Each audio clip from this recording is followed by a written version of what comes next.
Hello and welcome to the Women Changing the World podcast. I'm your host, Olivia D'Souza, and in today's episode, I'm speaking with Ann Tomlinson. Hello, Ann.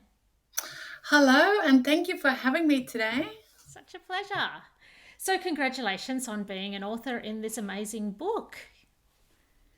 Yeah, what a life-changing event, hey, for all the authors. How many? Over 30 authors in this book, and the comments and stuff that we've seen so far, even with the pre-launch, has just been phenomenal. It's just so inspiring as well.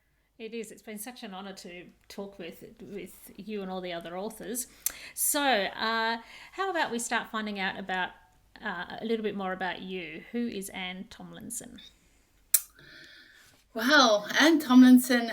From a business perspective, I'm the owner and founder of Alium Works, and we essentially create pathways in the rail industry. So we've got a big focus on increasing female participation in these industries, and we work with job seekers and also employers to create that sustainable career growth and rewarding careers. So essentially want to get to a place where people turn up for a career they love and they're not held there because out of necessity. So that's what we've been doing in the industry. I've worked in the industry for over 18 years, established a business in 2018, and we've won multiple awards. Most recently, won the local business awards, which was fantastic, completely unexpected. But on an individual perspective, I'm very much an advocate for promoting women in the workplace and also for using our business for good. So earlier this year, we basically just made a decision. So instead of focusing on financial KPIs, we set some KPIs and targets that were aligned with the United Nations Sustainability Goals. So for the next 3 years, we set a target to create 500,000 education days for children in need. And by doing that, obviously the business takes care of itself in the back end. Wow, that's thinking outside the box, and that's the way we need to think as a planet, isn't it? To move forward and to have a better world. Can I just double check what you said? The industry. So you help people get jobs that they love. Was it a particular industry that you said? Did you say wellness? Yeah, we work in rail and construction, and we're now starting to double in mining and oil and gas as well. But predominantly a rail and construction. Rail and construction. Wow. Okay, so could you tell me a bit about what you share in the book? Well, I shared my story when I came over to Australia. When you arrive at the passport control, you're a little bit naive in terms of what it is that you're expecting to get at and what actually really happens. That expectation versus reality. But the story started when I basically left South Africa in 2003, and I went to the UK with nothing but a couple of pounds, a couple of £100 in my pocket, no job, no place to go. And it was almost like that moment of where you realize that you completely left everything that that comfort zone, the comfort blanket, you've left everything behind you to embark on this new journey, but you don't actually know where the journey is going to take you. And but fast forward to today, and in the book I talk about what happened. There was a couple of incidents in at work that had completely changed the way that I viewed myself, and it took a long time of recovery to get where I am today. And it's a story of inspiration, and it's a story for all women. If you've been marginalized, if you've felt adversity, or if you've had challenges in the workplace, then there's always a shining light. There's always a beacon, and it's up to us to find that beacon. And I talk about where even as a child, I felt that I had a calling in life, that I served a bigger purpose. Now, at the tender age of 6, you don't actually know what that means. And it took another 15 years of my adult life to realize what that is. And I feel like since working with Peace and Katie and the Women Network in general, it's really helped me align and really see it for what it is. And it is for doing that good in the world and using your position for the greater good of humanity, basically. Wow. So what is it that made you decide to make that big move? To leave South Africa. Yes. Oh, look, it was a time of change in South Africa. There weren't very a lot of opportunities available for youngsters leaving school, and I mean, I studied psychology and absolutely hated it, and I wanted to do something else. And the plan was to go to England, work for 6 months, and then travel Europe. But that never really happened. I ended up staying for 9 years and hardly ever traveled because it was just work, work, work. But it set the foundation for a very long and lucrative career for me in the rail industry. And it definitely came with some challenges as well. And I talk about some of those challenges in the book too. But you put on your big girl panties and you really just get on with it, don't you? Wow. So, do you want to share any of those challenges with me now? Yeah, yeah, sure. So in the book, I talk about the assault that actually happened here in Australia. So, working in the rail industry, it can be a very high pressured environment at times, and in particular, leading up to a weekend shutdown in the rail industry, we call it possession. We were behind schedule. There was very high stress levels that was going on, but they were very unsafe acts that was happening out on site. And a part of my job is to make sure that people go home safe every day. And I take that responsibility very personally as well. And there was just a couple of things that happened, and I had to make the call to stop the job temporarily until we can sort of put the right mitigation controls in place and making sure that people effectively go home safe every day. But the superintendent didn't quite agree with me, and it resulted in him headbutting me in the face. And this was in 2013. Oh my Now, God. you think about that, just absorb that for a second. Who headbutts anybody in 2013 in this day and age? And how does a male then do that to a female? And it really sent a lot of shockwaves through the industry. And as a result of that, this happened in Victoria. You know, the workforce were divided. You had the boys banding together and making false statements, and then you Mm. had the other part of the business, and they were really frightened. Even the male, our colleagues, were really frightened for their safety out on site. But it's about how you address that, and really how it impacted me. You know, it took a long time to recover. The physical scars heal, but that emotional scars took a lot longer than I expected. Wow. I mean, I guess you had to make. Ugh, there's no justification for that, obviously, but you obviously upset, so you made a call based on safety that perhaps was costing a company money or some inconvenience, which in the scheme of things doesn't matter compared to Mm, safety comes first. But you had to be absolutely. brave and make that stand, and wow, that's what a terrible result. But I suppose the thing is that even though we stopped that job, all it needed to do was to do a 2 hour rework. All we were going to lose was 2 hours if we just put in the right controls in place, as opposed to stopping the job midway through a shutdown, which would have cost millions of dollars. So Mm-hmm. all we were asking was for 2 hours. But look, I think it's more, it's a reflection of the culture that's happening out in the industry right now. It can be quite toxic. And if you don't have that right leadership at the top filtering that through, then people just fend for themselves and people lash out. I'm making no excuses for the guy, the attacker. But there was some pressures put on this individual as well, and there was just no support mechanism for teams that were already under enormous amount of stress. Wow. And then the repercussions of that is not, it sounds like it wasn't just that you got support straight away, that people that were in the right were being, there were stories or something.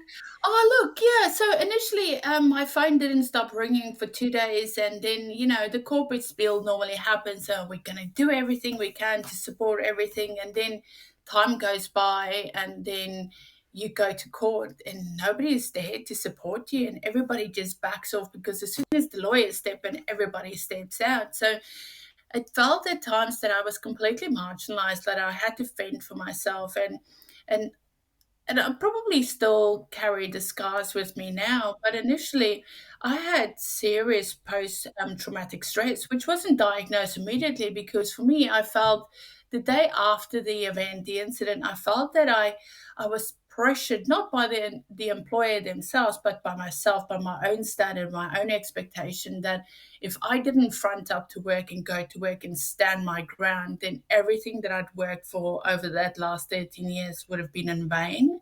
Hmm. Now, whether that was the right assessment or not, and I did go to work and I did face the music, and I remember walking back into the workplace and everybody's talking and you walk in and then they stop talking and they don't know what to do. You don't know what to do. And there's this awkward silence about everything. And while people think that that's the right thing to do, don't address it, let it go. In the hindsight, it actually impacted me quite significantly because I felt that I was being blamed and all the negative feelings that was associated with that incident. So post-traumatic stress wasn't diagnosed for a couple of weeks, and that was used against me in a court case and all sorts of stuff. So you almost like, I don't want to compare myself to women from domestic violence because it's a different thing. But this is why people don't speak up because they just feel like they become, even though they're the victim in the situation, they just being put on the stand and ripped to pieces, and that's what happened to me. Oh, yes, I do hear about that happening. Unfortunately, sometimes it's Mm. just a legal system rather than a justice system, Oh, definitely. and normal things that people are known to have freeze responses, and people are it's well documented that people take time to admit traumas or recognize Mm. them and that kind of thing, but then that time is used against them as some sort of Oh, yeah, that was criticism. definitely the case. But I suppose then just moving on from that, it took 2 years that I wasn't able to work. I wanted to go back to work, but I just did not have that confidence. And like I said earlier, that physical scars heal because I just had a big bruise. I didn't need stitches or anything like that. So people compare that and go, oh, like you're fine. You've only got a little bruise on your. Hmm. But it's the mental trauma that comes with that. I was really too scared. I couldn't go into big crowds. Um, and I was basically homebound. But what made it worse that the unions at the time were making affidavits to say that they were on site and this stuff never happened. They came to my house a few times to threaten me to withdraw these statements as well. And until it went to court, and then obviously nobody was there, nobody wanted to back what they were saying, behind closed rooms. But the healing, like I said, the healing process took a lot longer. It was more that doubt in my own capability. How did I not see this coming? How did I not? Well, why wasn't I able to prevent that incident from Wow. happening in the first place? So you've got all this internal guilt that you carry with you, and this is why people don't heal. Wow, isn't that interesting that that's what we do often is blame victims blame themselves and then blame how they could have prevented it. I mean, it was a headbutt, it was out of the blue. How could you have prevented it? That's part of the Yeah, healing, isn't it? Getting your head yeah, around that. yeah. In hindsight, you go, that happened in a millisecond. Like there was absolutely no ways that I could have foreseen that or even prevented it. It happened so quick, and then it was over.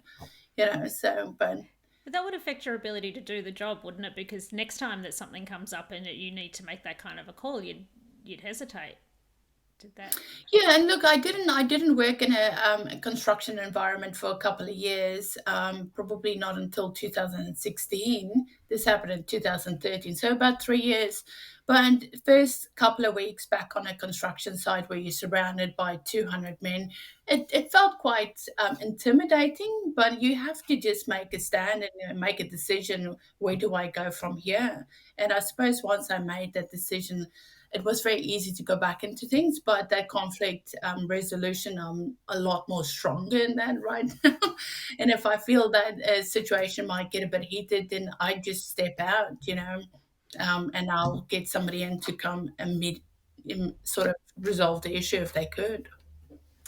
Okay, so what happened next for you? What? I started my business in 2018. I decided to start my own business, and to create pathways and cadetships for people. Because reflecting on my career in the UK, I was given a fantastic opportunity to join the rail industry. But even though I was presented with this opportunity, there was no support function or support system in place to really develop me to the extent that I should have. I was basically thrown in a deep end, and you had to sink or swim. And because I believe because I'm so resilient that I actually did build the career to where it is today because of that resilience. But fast forward to 2018, companies still exist and they still bring in new people, especially women, into a high risk work environment where it's already male dominated, but they don't have that support systems in place to set them up for success. So you see a very high attrition rate at the moment as well. So I established Alium Works to create that support system. So when people came into the industry, they had the right coaching, the right mentoring, they had the right systems, and they understood what to expect to the full extent. And if they needed any additional support, there was somebody right there behind them that was going to give them that pep talk or going to give them the right tools to help set them up for success. So it sounds like what you've been through in the industry has obviously given you a wealth of Oh, definitely. knowledge. It's given me a very strong foothold in the industry as well because obviously people understand where we come from. They can see what we're trying to achieve in the industry, and we definitely walk the talk as well. So we don't hide behind flashy visions and mission statements. We're really out there in the trenches with people and walking that journey with them. So, what are some of the stories? What's happened since you've been able to do this with your own business? Could you share perhaps the story of where you've placed people and what's happened? And Yeah, so we started placing people in 2018 through cadetship programs. So we work with tier one organizations, so some of the big organizations in rail and construction. So we work with their teams, so identify some resourcing gaps for them. And then we do a big recruitment drive for that. And we've got our own bespoke recruitment process. So even though we're very specific about saying that we are not a recruitment agency, we do big campaigns to attract those trainees and cadetship programs. But again, our whole process is completely different to a traditional recruitment process because generally what would happen, somebody would see something on a job market like Seek, they'll submit their resume. Somebody will review their resume and go, "Oh, I think you're a good fit," and then they go through the interview process. Now, through our process, because we're looking at bringing people in, we want to make sure that there's a complete alignment between the individual and the actual job. So we look at suitability and enjoyment factors because we can teach people the technical skills, but if they don't like what they do, there's no way that you're going to be able to retain those people. And once you've got a toxic environment, that stuff spreads like cancer. So we wanted to make sure that we've got the right people in the right job that's going to stay there for a period, that's going to give them that solid foundation to build a rewarding career, essentially. And so clients generally engage us. So last year was our biggest campaign. Over 1,300 applicants came through our campaign.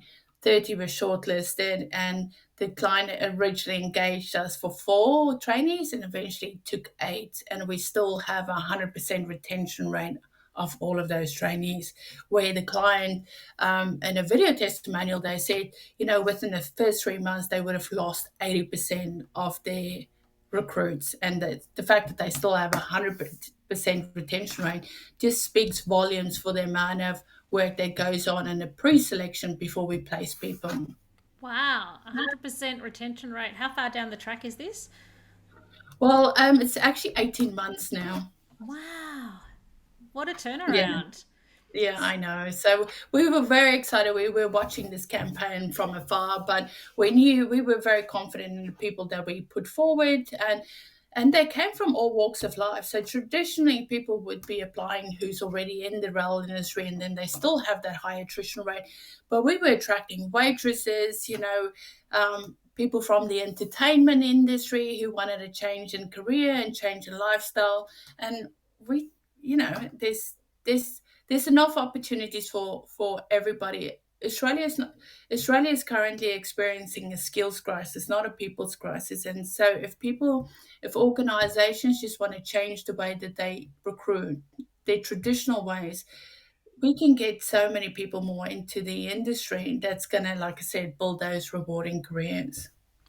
So what you're saying there is, if they open their minds to be able to employ people from different walks of life, or Yeah, what they might. definitely. But also change the way that they recruit. Don't just rely on resumes because we both know, and we can hire some fabulous resume writers, and we've got a lot of fabulous resume writers in our community. But that doesn't represent the individual. We have to have a look at the whole ecosystem, heart, mind, body, and soul type of thing. You can't just rely on one piece of paper and make a judgment on somebody that you've never really got spend the time to really meet, other than in an interview, which is a highly stressful environment already. Wow. So what's your process then? What's different about how you So do it? we still need to come up with a sexier name, but we call it our 5-step deselection process. And the reason why we call it the deselection process, because at every stage of that process, we give the individual the opportunity to make an assessment. Do I want to continue, or do I want to back out? Do I think this is worth the effort or not? Because our recruitment, so traditional recruitment campaign would go, you see something on the job ad, you submit a resume, they interview, and then you'll probably be interviewed by the client, if you're a recruitment agency, or directly by the employer. And that process can be fast tracked within a week. Our process takes over probably anything between a month to 3 months, depending on how big that campaign is. So they go through the initial screening through the job ad, to make sure that they're eligible to apply. So obviously making sure they've got the right working rights. Then they go in through a 25-minute suitability assessment, and this is also where we look at that enjoyment factor for that type of role, because a lot of the work that we do is outdoors. So it's no point that you put somebody who wants to wear pencil skirts and stilettos and safety boots outside. There's a mismatch there, yeah, obvious mismatch as well. From there, they go through a written assessment, and then they start going into the interview, where we start meeting them. But by then, because it's such a science-based recruitment process, we've got so much data available to be able to sort of drill down on the stuff that we really need to know about. So you take more time in the process, but you save time because you get it right. Yeah, because in our whole the three pillars that we work on, we attract, we train, and retain. So when we do our attraction campaigns, we already built in that retention strategy there. So we can identify any red flags if we think somebody is not going to stay with their company or organization for at least 2 years. I'm just wondering whether your psychology ended up coming in handy after all. It Oh sounds no, it like did. Oh, it definitely. It definitely did. I'm very grateful for that now, but at the time, it was, yeah, it was mind not completely blown. not the field you wanted to be in, but some. It sounds like you'd have to have some very sharp personality assessment type skills, Yeah, yeah. which comes into it.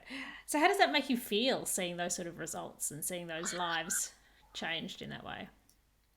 I feel like I've really tapped into my higher purpose, as I was saying earlier. From the age of 6, I always felt that I was put on this earth to do something incredible and change lives and touch lives. And this is how we do that.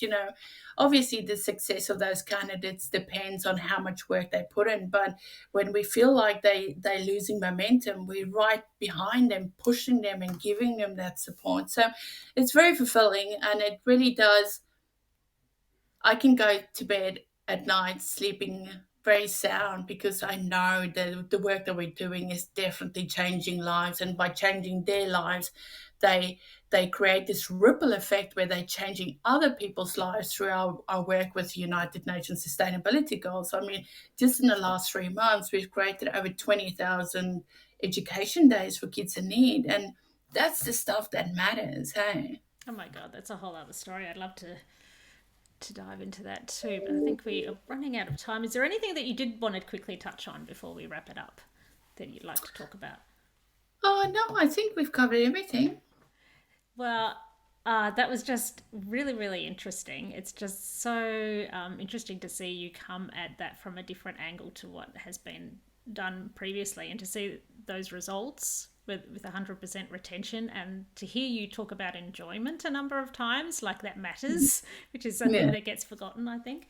Yeah, I think congratulations on what you've achieved, and on being an author. So it's been such a pleasure to talk to you today. Can you let us know if anyone wants to reach out to you, how they can do that? So if you want to get in touch with me, you can find me on LinkedIn and Tomlinson. You'll see that we are also an RTO, registered training organization, or even you can contact me through Ann at aliumworks.com.au. Fantastic. Thank you so much. And we'll make sure that those links are in the show notes, as well as links to where to buy the Women Changing the World book. So thank you so much, Anne. Thank you so much for having me. Have a good day. You too.